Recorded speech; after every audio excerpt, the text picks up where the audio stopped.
Hi, it's Martin and welcome to another video on my Knit365 YouTube channel. Today's video is Vlogtober episode 9, I think, and it is Sunday and I'm just about to go live with Irina over on YouTube. So I just thought I would do a quick intro video. I've not recorded anything today. I basically spent all day trying to finish the cable section and I've got 5 rows to go. So I haven't finished it, so I've still got I'm still doing week 2. Irina's finished week 3. Hey ho. But I just thought I'd show you a bit of behind the scenes. So there's Mark cooking dinner. We got the laptop ready. There's the shawl, some water for hydration. I've got a light that I've plugged onto the cooker hood so that I've got good lighting. You're not gonna charge me rent for the lamp? How rude. So yeah, let me move over here with it. It's really dark here. It's that dusky, autumnal UK British dankness. So I'm going to go live with Irina in a bit, and then I will show you where I've reached with my shawl. As I said, I haven't finished week 3. I'm definitely now team embrace your pace. Team USA versus Team UK, that's gone out the window. She's well ahead of me. But hey ho, it's a marathon, not a sprint. So yeah, this is just a quick introduction to tee up the next video. This will probably go live Tuesday, Wednesday. So yeah, I will be back in a bit with some more knitting content. Good morning. 7:15. I'm out shopping. Yeah, it's early, it's Wednesday morning. I have no idea how this week's episode is going to come together, but I've been shopping, got some bits. I need to work out what I've filmed already and how that's going to edit together. But it's Wednesday and I've just got a few bits. I've dropped Mark to the station. It's 7:30 and I'm now going to head home and yeah, start my day. So I'm home now. I've just watched back the footage that you've seen so far, and I didn't really record much, did I? So I did it's Sunday, I'm going live with Irina, and then that was it. I finished the live, I had some tea, I did a bit more knitting. I did a little bit more knitting on Monday, but I was in work all day. Crazy day, really busy, came home, finished most of the cabling. Last night I was out at a band rehearsal, and I haven't finished this week's clue. So that's today's job. It's early on Wednesday, it's now about 7:45. I'm home, the supermarket's just up the road. Mark's gone to Bristol for 2 days now with work, so I'm home alone. And I'm going to finish Wednesday's clue today. Wednesday's clue? Week 2's clue today. I've just got to do the bind off. So I finished all the cabling. I just need to cast it off and then start week 3. But definitely, as I've said, team embrace your pace. I've been to the supermarket to get... Oh, sorry, you had my face then, didn't you? To get some oranges because I'm a little bit behind. I don't know what's going on at the moment. There's so much happening with family and work and you lot. I haven't made my Christmas cakes yet, so that will feature in today's episode. I'm working from home and I'm going to do my Christmas cakes at lunchtime to soak the fruit. I'm not going to make them today. The fruit needs to have a good little soak. So I wanted to get some oranges because I soak my dried fruit in rum and orange rather than traditional brandy. So I grabbed a coffee, takeout, drive-through actually, if we're getting specific, which is next to the supermarket. So I'm going to log on, I'm going to do some work, and then at lunchtime, I'm going to soak my fruit, start my cast off, and then I'll finish my cast off later this evening, and then I will show you my finished clue and where I've got to, and then probably wrap this video up. So this one will be a shorter video, but a bit more maybe vlogtober-y, behind the scenes. Let's do Christmas cakes. Yeah, and then in the next edition, I will probably make the Christmas cakes. So if you're here for a while, you'll get to see the cakes be made. But yeah, this video is a bit bitty. But hey, this is why you're here, right? It's vlogtober, it's mystery knit along season. So I'm gonna go and start some work, and then I will pop back later and show you my shawl. What do we always say about best laid plans? It's now 4:10. I've not had any lunch. I've not started my fruit.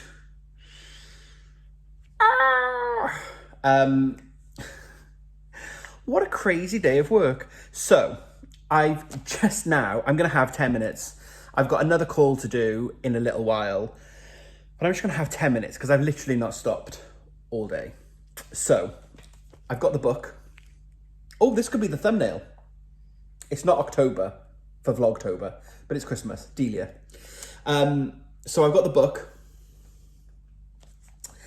and I ordered my fruit from an online supplier. So I'm going to soak the fruit. So we have sultanas. I'm going to show you these now because I'm going to time lapse it, so you won't get to see me doing all of the bits. But we've got glacé orange. I don't really like the glacé fruit with the lemons and bits in, so we've got glacé orange. Nuts, but they're not soaking, they're for when we bake. Glacé cherries, although this year we've decided to go with the multicoloured ones. So we're going to have green and yellow ones and red ones. That's exciting. Raisins. And currants. So I'm going to weigh out the fruit. I'm going to put the juice of 2 oranges on top of the fruit and some shots of rum, and then they're just going to soak. So I'm going to spin you around and I'm going to soak the fruit. But it is, as I said, 4:15, and I'm only now really starting my personal day.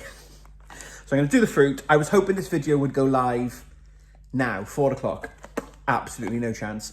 I don't know why I was thinking that though, because I haven't even started the cast off yet. So I'm going to spin you around. We're going to do some fruit, and then I'm going to do my final call, and then I'm going to do my cast off, and then I'll be back and I will show you the final bit of the clue.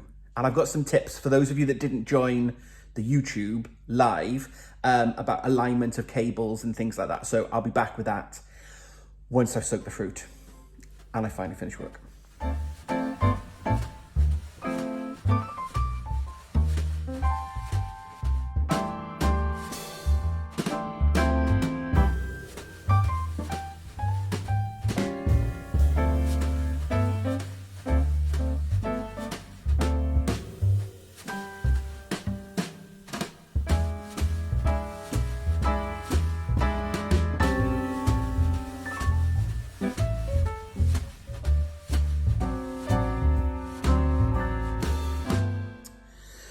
And that's it, it's done. So fruit is soaking, you can see it's all nice and glistening. So for those of you not familiar, Delia Smith is a British institution.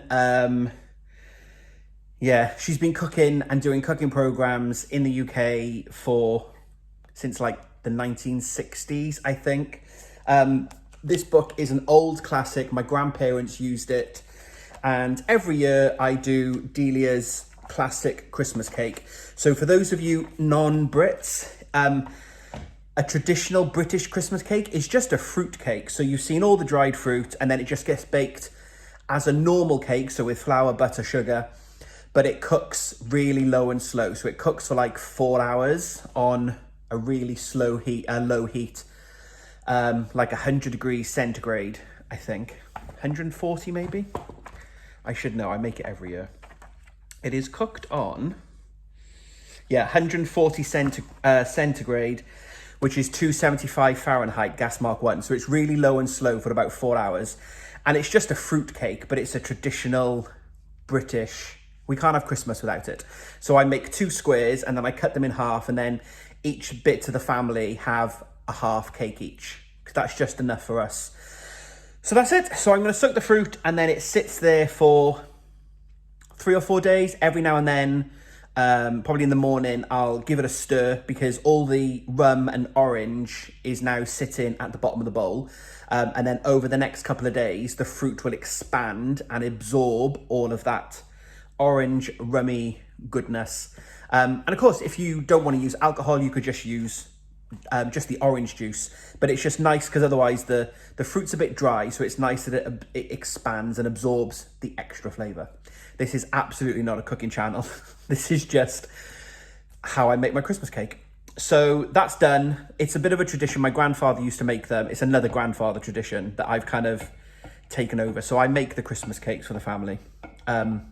So I'm going to give this a cover with some cling film to keep it nice and clean and stop any bugs and stuff getting in it. So we'll protect it. And then, yeah, so I'm now going to go and do my final work meeting, and then I will get to do some knitting. Any questions about the Christmas cakes in the comments below. And this will sit there now until the weekend. I've got a band competition Saturday, which is why I've been out and about at band. So then Sunday, we're not doing anything. My plan is knitting and baking the Christmas cake. So hopefully in the next video, we will do Christmas cake making as well. Okay, I'm sitting in the window to get the end of the natural daylight. And I'm done with week 2. Woohoo! So week 4 comes out tomorrow. As I've said, I'm team embrace your pace now. Mark is away tonight, so this evening, I'm not sure what to have for tea yet. My beard could do with a trim, couldn't it, looking at it in the camera? Not sure what to have for tea yet, but I'm going to cast on for week 3. So, I guess I have yarn left, a lot of yarn. If it's helpful for those of you coming up to week 2 or week 3 and wondering how I'm getting on with my yarn. So I still have 1 whole skein of my main colour plus this, and that is 8 grams. So I've used 92 grams so far of my main colour.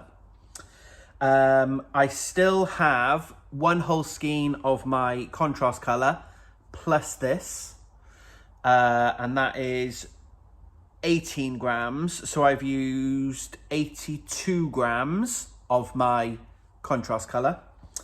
And of my accent colour, I've only used this. I've still got all this, sorry. So I still have 93 grams. So I've used 7 grams of my accent.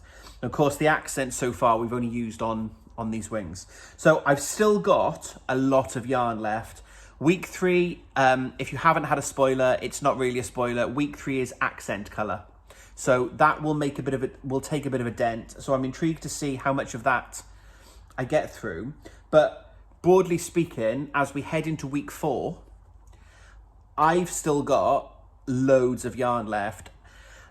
Even accepting that I'm a slightly tighter knitter, as we've now established, I've still got 2 skeins left. Irina is a slightly looser knitter than me, or a lot looser knitter than me, because before the end of the first wing, Irina went on to her second ball. So I always have loads of yarn left over, and from last year's shawl, I managed to make a pair of socks for Mark. Linda did a knit along, socks to match your shawl. So I made a pair of socks for Mark out of all my leftovers. So I think I'm going to be fine, but I hope that helps in terms of my weight for what I've got left for some of you. We mentioned it on the live, and I don't have all the information to hand, and I'm not sure where I wrote it down to. So if you want to know about measurements, the live replay is available on this channel. So go back and watch that, because that should give you an idea in terms of, so like I think my cables are 3 inches and I think Irina's are 4 inches high. So it'll give you an idea of schematics, but we talked about that in the video and we shared information about dimensions. So, yeah, let me show off the completed week 2 then. So I've now finished. I've literally just cast off. And yeah, I really love how these colours are coming together. So obviously we've got the Jacob's Ladder braid section coming into the wing and then up into the cables, which is repeated on the other side. So I'm not sure where it's going from here. I am assuming that this edge,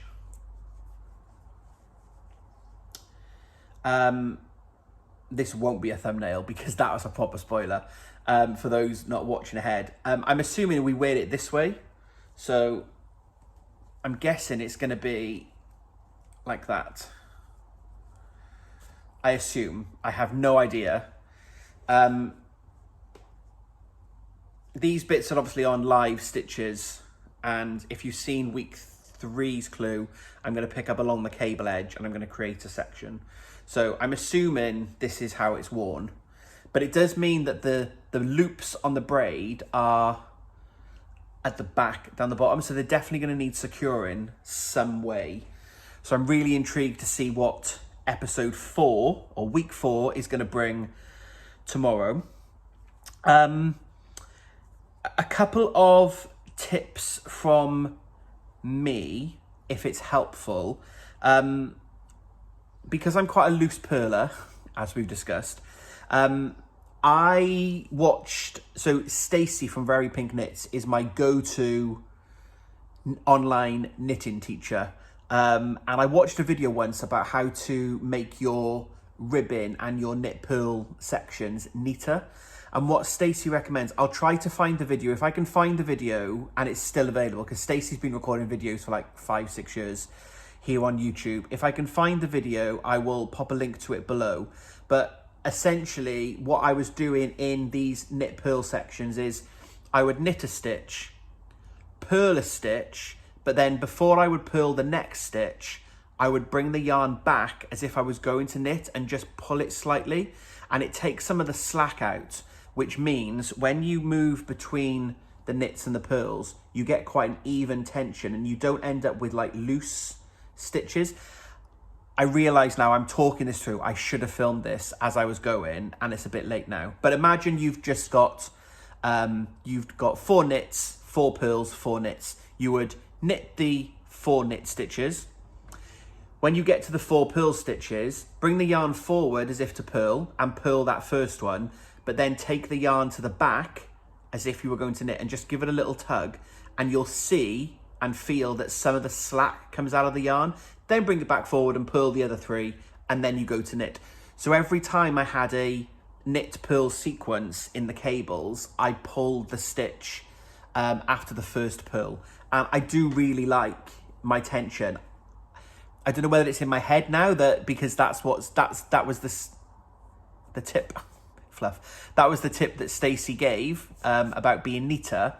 I now do it by default, and it might work, it might not, but I do feel, small brag, I do feel that my tension is quite even in between my knits and my purls. I said you don't have any loose baggy stitches, which I'm really pleased about. And the other tip I have, this came from Fruity Knitting, from the Fruity Knitting podcast. I followed along with a knitting project blog that they did. And one of the tips is to keep the cables nice and tight. When you've done the cable either forward or backwards, the first stitch, knit through the back loop because it just tightens it up slightly. And again, I think I've got quite a good tension on my cables. So where I would bring the yarn, the 4 stitches, say forward, I would knit the 4, then when I pick this one up, I knit the first one through the back loop. Again, I'll see if I can find the Fruity Knitting podcast. It was for a Martin Story pattern, I think. So if I can find that, I'll pop that in the description box below. But just 2 little things from me that I found over time. I know there's lots of you doing this for the first time, so if they help you, I think that would be nice to share. And absolutely, they're only my personal recommendations. So if you do them and you don't like them, you do it at your own risk. Disclaimer, I don't want you coming for me going, I did that and now I don't like the tension. It works for me. The other thing I was just going to mention, and we talked about this on the live, but I'm not sure if all of you would have gone back and watched the live, is a little tip about the placement when you're coming off the short rows and picking up the cables. So if I hold this back, you have the short row shapings, and then we have the accent colour. With the cables, we've got two types of cables. You've got this twist, and then you've got these antler cables that come. So the antler cables come from the middle section, and the twisted cables come from the accent section. Now, Irina spotted this because Irina's were off and had to undo part of the section and restart it. And a few other people have had the similar thing. When I've done the one side, I've picked up my stitches properly, and you can see that the twisted cable comes directly out of the accent colour. Whereas on the other side, I'm a stitch out. And I shouldn't have pointed this out to Mark, because what Mark doesn't know, Martin gets away with. But I was too honest, telling him about it because it had happened to Irina. And now he's like, well, why can't you fix it? I was like, I'm not fixing it because I'm not undoing it. But you can see here where the accent is, you can see the two stitches for the cable, and it's just one stitch over. Now I know what's happened on this one, because this was the purl side that was a bit loose, that I had to then reverse engineer it to be able to knit it. In order to do that and keep the colour change on the wrong side, I actually have one less row on the accent, which in the grand scheme of the whole shawl, you won't notice that these accent colours are one row longer than these colours. But what it means for me, having followed the pickup placement perfectly for Stephen, pickup placement perfectly, I love it when that happens, I'm one stitch out. Now, I'm fine with that, because in the grand scheme of the shawl, you won't notice. And I covered this on the live as well, but again, if you haven't watched the live with Irina and I wanted to just mention it, because if you haven't got this far yet, just think about the placement if you can. I said, it doesn't bother me. You won't notice it in the grand scheme of it. And if someone gets close enough to you and says, is that one stitch out? They're probably a bit too close to you. So I'm not bothered, but I thought I would mention it because Stephen talks about the placement in the video. The pattern also talks about the placement, but it doesn't talk about the importance of the placement. And Irina and I said whether that would be something that could be included in the pattern post knit along, just to remind people that effectively the design in theory is the cable comes out of the accent colour. So I just wanted to mention that as well, because again, I want to use these videos, you know, it's my vlogtober, but it's you following my progress this month. But if it can also be a bit of a help for some people, because I'm behind Irina, so I've learned from Irina, and if you can learn from me, then that's what I would love to do. So I'll quickly show you the back, because I know lots of you always like to see the reverse of what it looks like. So this is the reverse of the cable, so you can see the indentations. And then obviously you've got the reverse of the braid Jacob's ladder section. So the reverse of the shawl is very flat. I haven't done my ends yet. And then obviously compared to the front. So there we go. That is week 2 done. I've seen week 3. Obviously you saw the last video. You know I've seen the spoiler. So I'm going to go and cast that on and use my accent colour on its own. We will see what happens when Clue 4 comes out tomorrow. I am going to try again, unless there's like a dilemma and people are messaging me going, oh, what are you going to do? Are you going to do this, do that? If there's no dilemma, then I'm going to hopefully not see. And I'm out again tomorrow at band, but I'm in on Friday. And then I'm out on Saturday and then in on Sunday. So I'm going to be a bit in and out knitting wise. So I will hopefully start this section, or I will start this section tonight. I won't finish it tonight, even though it's a shorter, quicker week. It's more cabling, so I'm not likely to finish that tonight. So I will try and get that done by Sunday night. I'll post a video at some point for you all over the weekend to share our vlogtober activities. Vlogtober technically ends on Monday, so I'll try and do one video over the weekend and then another video at some point next week. And there will be a wrap up when I've finished. And there will be another live, more on that soon. We're in discussions about a secret guest, which will be very exciting, to come and join us on a live. So, spoiler. So yeah, lots coming up on the channel, and then I'm going to have a bit of a break in November. Try and catch up on some other projects. In my next video, I will talk about my to-do list, which isn't very done. Oh, right. So I'm going to go. I'm going to edit this together. I'm going to get this up on the YouTube. And I'm going to think about something for food because I'm home alone. I'm not sure what to have. And yeah, I hope that you are all well. I hope that this little video is mostly been a Wednesday video. But again, behind the scenes of Vlogtober, this is why I say I don't do it daily, because I'm not interested enough to do it daily, because there's only been a little bit of footage today from my Wednesday, because life gets in the way. And I know that's why you're here, because, you know, you get to see behind the scenes of what Mark and I get up to. So I hope that you are all well. If you're still plugging away, let me know how you're going. I hope that you are enjoying the MKAL. If you're not taking part, let me know what you think of the pattern so far and how you're, whether you wish you were joining in or whether it's not a pattern for you. I'm super excited still about my colours. I love it's all kind of variations on the theme, that we've got this autumn theme rather than 3 different colours. So I'm intrigued to see where it goes next. So I'm going to wrap this up.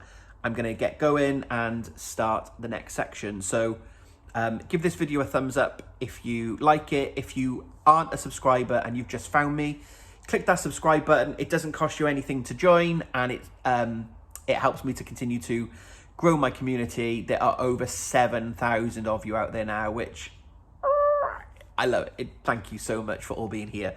I'm super appreciative of all of you. I love the support that I'm getting. So it is amazing. So thank you from me to you.